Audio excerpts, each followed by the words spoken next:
Putin's last gamble at Pokrovsk ended in disaster, a turning point in the conflict that will be remembered as one of the most crushing blows suffered by Russian forces since the beginning of the war.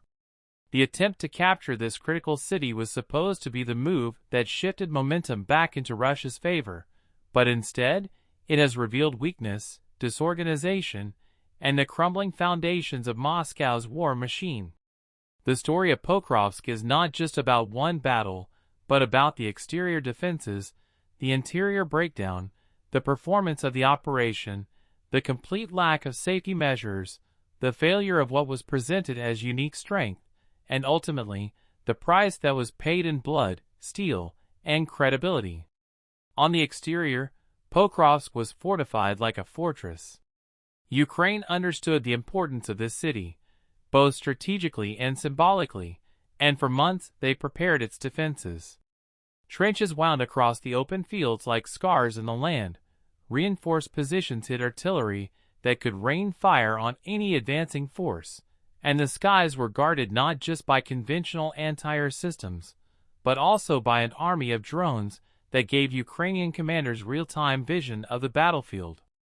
When Russian columns approached, what they saw was not a soft target but a deadly wall.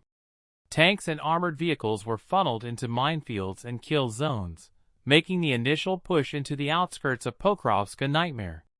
Russia had promised its soldiers a decisive strike, but instead, the exterior of this operation collapsed under the weight of Ukraine's layered defenses.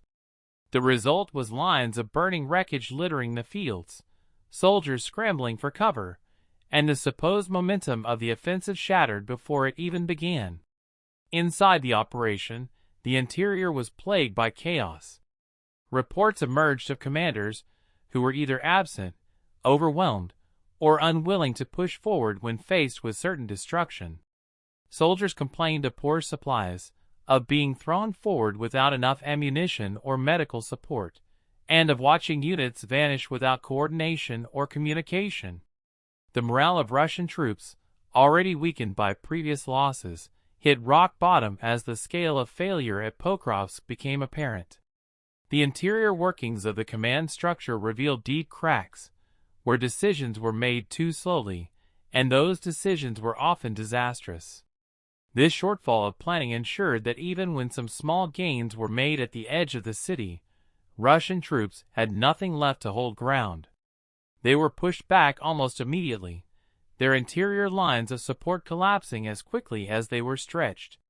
The performance of this gamble was catastrophic. Russia's strategy was supposed to rely on speed and overwhelming firepower, but both failed. The tanks that were expected to spearhead the assault became easy prey for anti-tank weapons.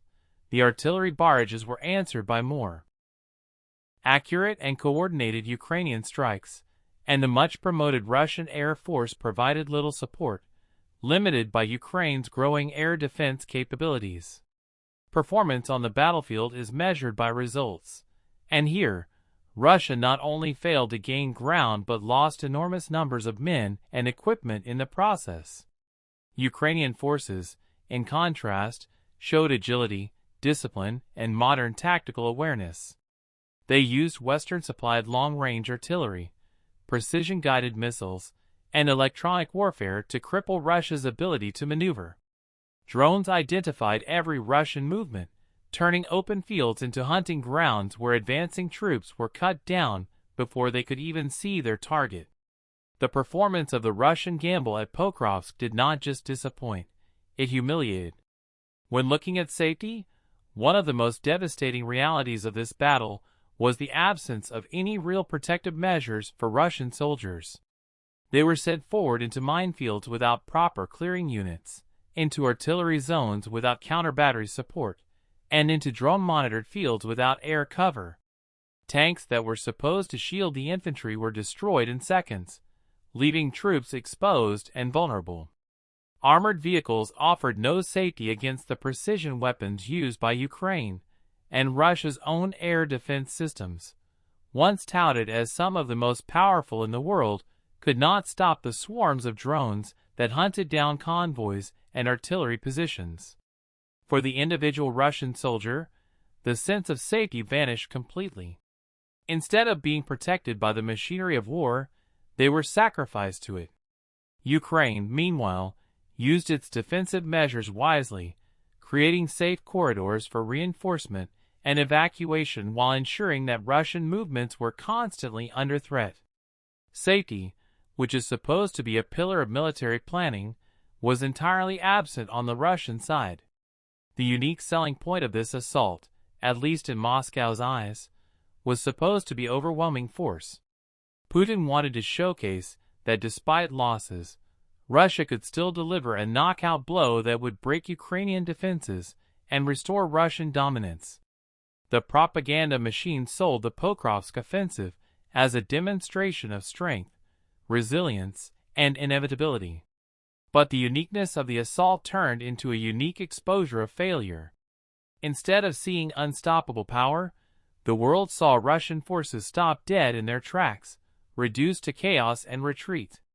The gamble that was supposed to show strength instead highlighted weakness, inefficiency, and outdated tactics.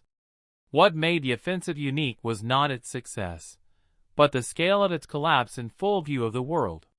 Ukraine, on the other hand, showcased its own unique capabilities by combining intelligence, technology, and determination into a defense that turned the offensive into a rout. The price of this disaster is staggering.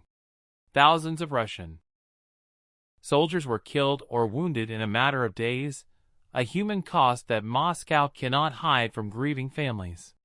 Hundreds of tanks, armored vehicles, and artillery systems were destroyed or abandoned, stripping away months' worth of resources. Economically, the cost of replacing these losses will drain an already strained Russian war budget. Politically, the price is even higher. Putin staked his credibility on this gamble, presenting it as a moment of triumph that would shift the balance of war. Instead, he has been left with another humiliation that fuels dissent both at home and abroad. Soldiers returning in defeat bring stories of failure, and these stories chip away at the image of Russian invincibility. The price in international reputation is equally steep, as allies see weakness and enemies see opportunity. In the broader conclusion, Putin's last gamble at Pokrovsk has become a symbol of everything that has gone wrong with Russia's war effort. It was not just a failed assault but a disaster that highlighted structural weaknesses at every level. The exterior defenses of Ukraine proved too strong, the interior planning of Russia proved too weak, the performance of the offensive was crushed by precision and agility, safety was absent for those sent into the fight. The unique claim of overwhelming power turned into a unique humiliation, and the price paid has been catastrophic. This defeat will echo not just in the trenches of Ukraine, but in the halls of the Kremlin, where the cost of failure is becoming impossible to ignore. What was meant to be a decisive gamble has instead accelerated Russia's decline in this conflict, showing the world that determination, technology, and strategy can overcome sheer numbers and brute force. The story of Pokrovsk will likely be studied in the future as a turning point, not because of Russian success, but because of how decisively Ukraine turned a gamble into a disaster for its enemy. For Russia, it marks another step down a path of costly miscalculations. For Ukraine, it reinforces the belief that they can withstand and repel whatever Moscow throws at them. And for the world, it sends a clear message: the myth of Russian invincibility is over, and the last gamble of Putin has ended not in victory, but in crushing defeat.